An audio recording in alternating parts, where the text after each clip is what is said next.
The Atlas 6, Chapter 2, Reina. 4 hours ago. The day Reina Mori was born, there had been a fire blazing nearby. For an urban environment, particularly one so unaccustomed to flame, there was a heightened sense of morality that day. Fire was so primitive, so archaic, a problem for Tokyo, an epicenter of advancements in both magical and mortal technologies. To suffer something as backwards as the unsophistication of boundless flame was so troublingly biblical.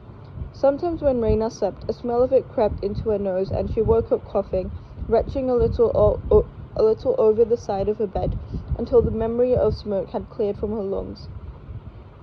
The doctors knew she possessed power of the highest median caliber right away, exceeding even the trinkets of normal magic, which were rare enough on their own. There wasn't a lot of natural life to speak of in the high rise of the hospital, but what did exist, the occasional decorative plants sitting idly in the corners, handfuls of cut flowers in vases, meant for sympathy, had crept towards her infant form like nervous little children, anxious and yearning and fearful of dying. Reina's grandmother called her birth a miracle, saying that when Reina took her first breath, the rest of the world sighed back in relief, clinging to the bounty of life she gave them. Reina, on the other hand, considered her first breath to be the beginning of a life's set of chores. The truth was that being labelled a naturalist shouldn't have been such a drain on her as it was. There were other median naturalists, many who were born in rural areas of the country, who typically opted to enlist with large agricultural companies. There they could be paid handsomely for their services in increasing rice production or purifying water. That Reina was considered to be one of them, or that she would be called a naturalist at all, was something of a misnomer. Other medians asked things of nature, and if they beckoned sweetly or worthily or powerfully enough, nature gave. In Reina's case, nature was like an irritating sibling, or possibly an incurable addict, who happened to be a relative always popping up to make unreasonable demands. There was no reason to go to school in Osaka, really, except to get out of Tokyo. Tokyo's magical university was plenty good, if not perhaps a bit better, but Reina had never been overly thrilled by the prospect of living in the same place into perpetuity.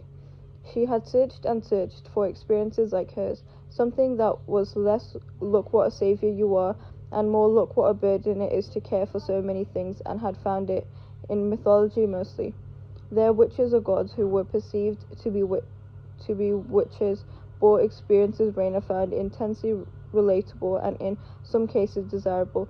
Exile to island, 6 months in the underworld, the compulsive turning of one's enemies to something which couldn't speak. Her teachers encouraged her to practice her naturalism, to take botany and herbology, and focus her studies on the minutiae of plants. But Reina wanted the classics. She wanted literature, and more importantly, the freedom it brought to think of something which did not gaze at her with the blank neediness of chlorophyll. When Tokyo pressed a scholarship into her hands, imploring her to study with the leading naturalists, she took up Osaka's free curriculum instead. A small escape, but it was one still. She graduated from the Osaka Institute of Magic and got a job as a waitress in a cafe and tea room near the magical epicenter of the city. The best part about being a waitress, where magic did most of the legwork, plenty of time to read and write. Reina, who had countless agricultural firms ready to pounce the moment she'd graduated, several of them for rival companies from China and the United States as well as Japan, had done everything she could to stay of working amid the vastness of planting fields, where both the earth and its inhabitants would drain her for their purposes. The cafe contained no plants, certainly no animals, and while from time to time the wooden furniture would rap under her hands, going so far as to longingly spelling her name in the exposed rings, it was easy enough to ignore. Which wasn't to say people had ceased to come looking for her.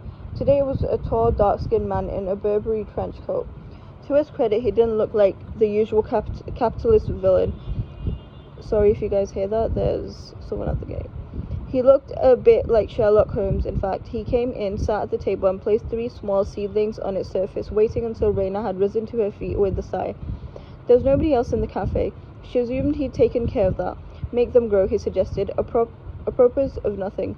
He said it in a restrained Tokyo dialect rather than a typical Osaka one, which made 2 things very clear. 1, he knew precisely who she was, or at least where she was from.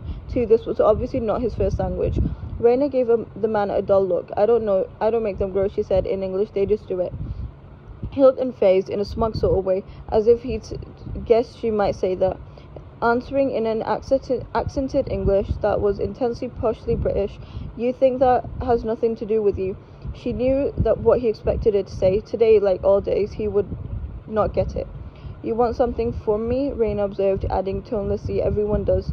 I do, the man agreed. I'd like a coffee, please. Great, she waved a hand over her shoulder. It'll be out in 2 minutes. Anything else? Yes, he said. Does it work better when you're angry, when you're sad? So no coffee then. So not coffee then. I don't know what you're talking about. There are other naturalists, he fixed her with a long searching glance. Why should I choose you? You shouldn't, she said. I'm a waitress or not a naturalist. One of the seedlings split open and dug in the wood of the table. These are gifts and their talents, the man said. What would you say this is? Neither, the second seedling cracked. A curse, maybe. The man glanced down at the seeds. Then, up at Raina. What are you reading? She'd forgotten she still had the book tucked under her arm, a translation of a manuscript by Circe, the Greek witch. His mouth twitched. The manuscript is lost, isn't it? Okay, I'm going to end here and then I'll continue later.